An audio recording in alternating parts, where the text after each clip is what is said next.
Assalamualaikum warahmatullahi wabarakatuh. Perkenalkan, nama saya Nur Ajijah. Saya mahasiswi dari STMB Bandung Business School. Di sini saya akan membahas materi ringkasan tentang Marifatullah. Yang pertama yaitu ada Ahamiyatul Marifatullah. Setiap muslim seharusnya mengenal Tuhannya dengan baik, yaitu Allah satu-satunya zat yang berhak untuk disembah dan ditaati. Buah dari Marifatullah yang pertama yaitu hidup selalu berada di dalam jalan yang benar. Yang kedua yaitu memiliki kekuatan dalam menghadapi cobaan hidup. Yang ketiga yaitu Allah akan selalu mengaruniai dalam hidupnya. Yang keempat yaitu akan selalu optimis dalam menghadapi kehidupan, memiliki kendali dan kontrol dalam hidup sehingga tidak selalu terjerumus ke dalam jurang kemaksiatan.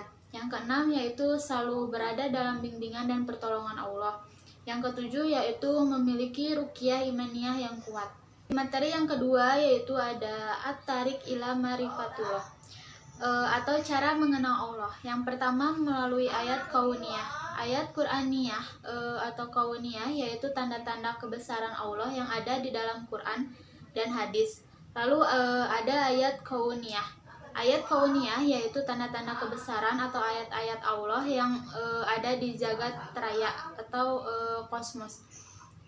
Berikutnya melalui metode Islam. Yang pertama yaitu dengan akal yang terdapat pada surat Yunus ayat 100 yang artinya, dan tidak ada seorang pun akan beriman kecuali dengan izin Allah, dan Allah menimpakan kemurkaan kepada orang-orang yang tidak mempergunakan akalnya. Surat Yunus ayat 100.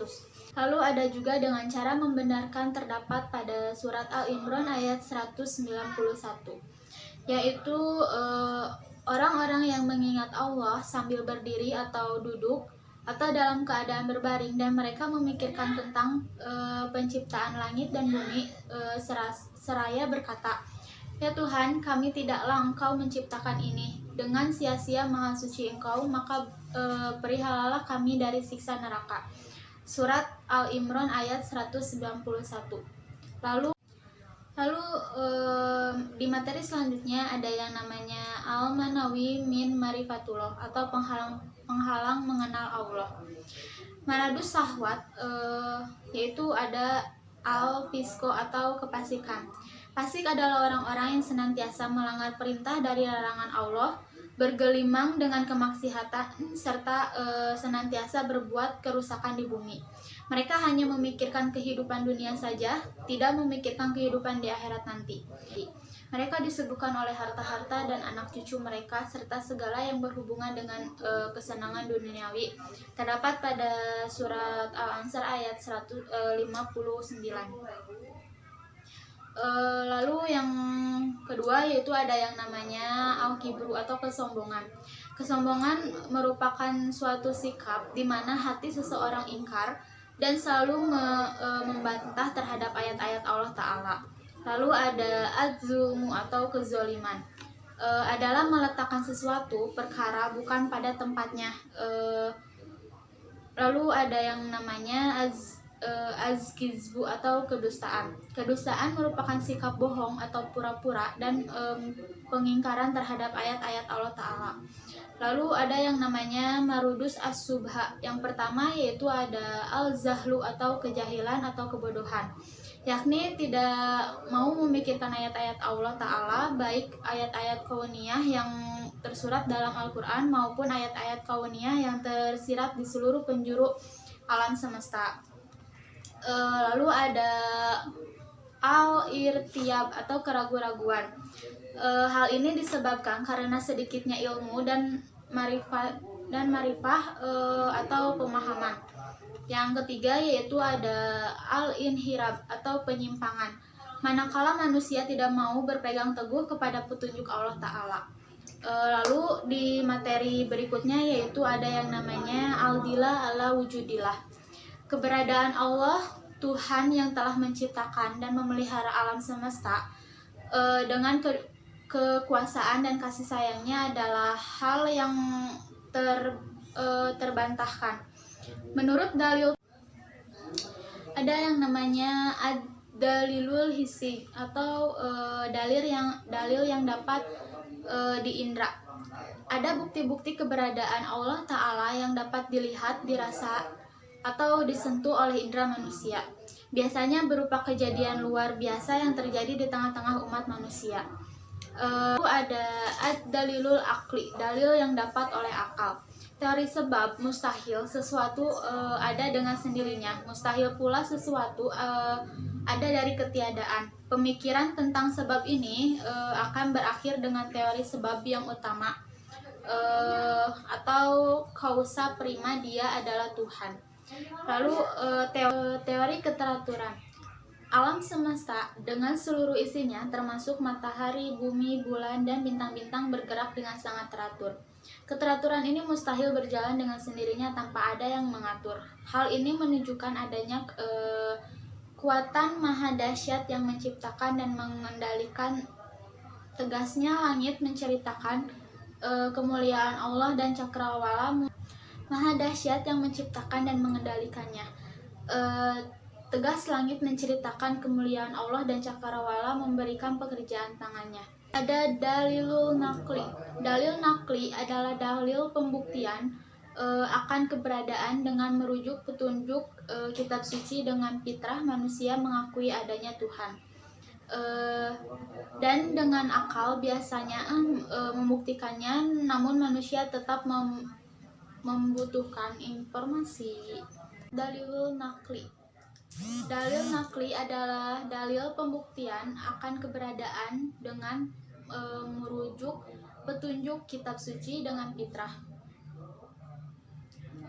manusia mengakui adanya Tuhan dan dengan akal bisa membuktikannya. Namun manusia tetap membutuhkan informasi dari Allah Subhanahu wa Ta'ala untuk mengenal zatnya, yaitu dalil nakli. Al-Quran dan Sunnah untuk membimbing manusia mengenal Tuhan yang sebenarnya.